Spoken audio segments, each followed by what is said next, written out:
Jai Ho, my dear students, I am Ratnakar Suryavanshi from SK Public School.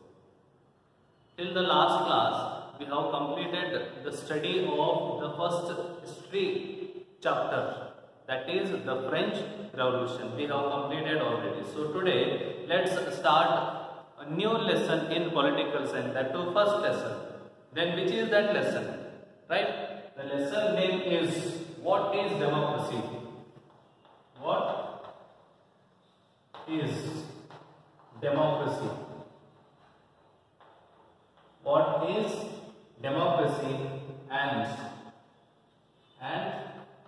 why? And why? What is democracy and why is democracy? Why democracy is important? Why it is required? So about this today we will start.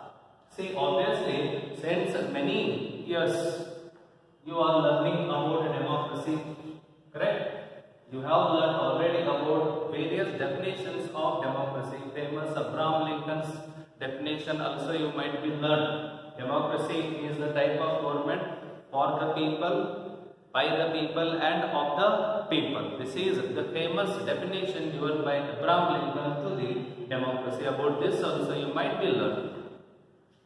Today we are going to learn about the democracy in a vast way, in a broad-minded way. We are going to learn about democracy and why it is required also we learn in this chapter. So, see that first we will learn one simple meaning, simple definition of the democracy. We will start the study of democracy with one simple definition also we can say. Say democracy is a type of government in which rulers are elected by the people. Democracy is a type of government in which rulers are elected by the people. This is one common definition we can take here. Democracy is a form of government, or it is a type of government in which rulers are elected by the people. See, by the people. This is one simple definition we can understand.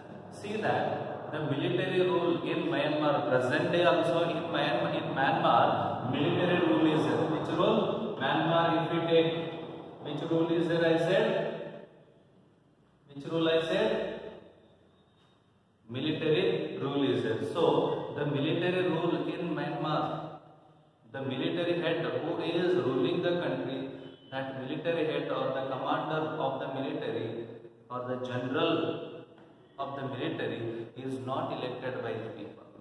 Is not elected by the people, which means he did not contest in election, but he is ruling the country. And the rule of Parvez Musharraf in Pakistan, the rule of Parvez Musharraf during the time of 2000s, it was all. Say the rule of Parvez Musharraf in Pakistan, these were not democratic rules. Why? Because say Parvez Musharraf, he was head, commander-in-chief, army general, right? He too was not elected by the people. Then how they ruled the country? Because they had control over the whole military. Because of this, they became rulers. They ruled those countries. See, the kings in Nepal in the past and at present also the kings of the Saudi Arabia, Nepal kings, at present Saudi Arabia kings. Saudi Arabia, see, the kings or the king of Nepal was not elected by the people, but he ruled the whole country Nepal. Why? Because he was born into a royal family. Because of being born into a royal family, king of Nepal ruled the whole country. Even in Saudi Arabia also the same thing, the same situation. Why? Because in Saudi Arabia also the ruler was not elected by the people. But how is he ruling the country? Because of being born in a royal family, the Saudi Arabian king is ruling the whole Saudi Arabia country. Which means obviously we can come to know here that which are the important non-democratic countries were there or are there at present. About those we can learn. Say these two at present, and this one in the past, this one also in the past. Right? So about these we can understand. Why do we need to understand about other countries, the types of forms of government? Because to understand in a better way about democracy. Right? See, but here we can come to know that only the definition which we give, rulers are elected by the people in democratic countries. Only if we consider this definition, then we may fail to understand the overall broad meaning, vast meaning of the democracy. Which means this definition is not enough. It is not enough to learn about democracy, to understand, to analyze about democracy. There is still more to learn about this.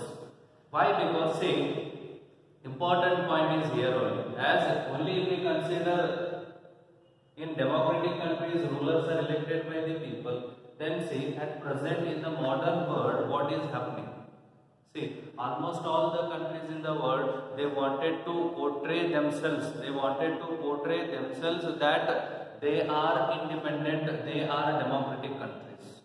They wanted to portray themselves as they are independent and democratic countries in the modern world. So that's why to show themselves as democratic countries, they hold elections. Even though they are not democratic, but they hold election, they conduct elections. They conduct elections. North Korea, present. North Korea, last year elections were held in North Korea. Last year elections were held in North Korea. Dictator, you know that Kim Jong, right? Dictator is elections were held, but in the election only one party allowed to contest in the elections. Then can we call this country as democratic country only because of rulers are elected by the people? Obviously we say no, right? So to understand in a broad way about democracy, we need to learn about the key features of the democracy. What about the major key features of the democracy? So about the key features we will learn in the next class. Thank you. Jai Hind.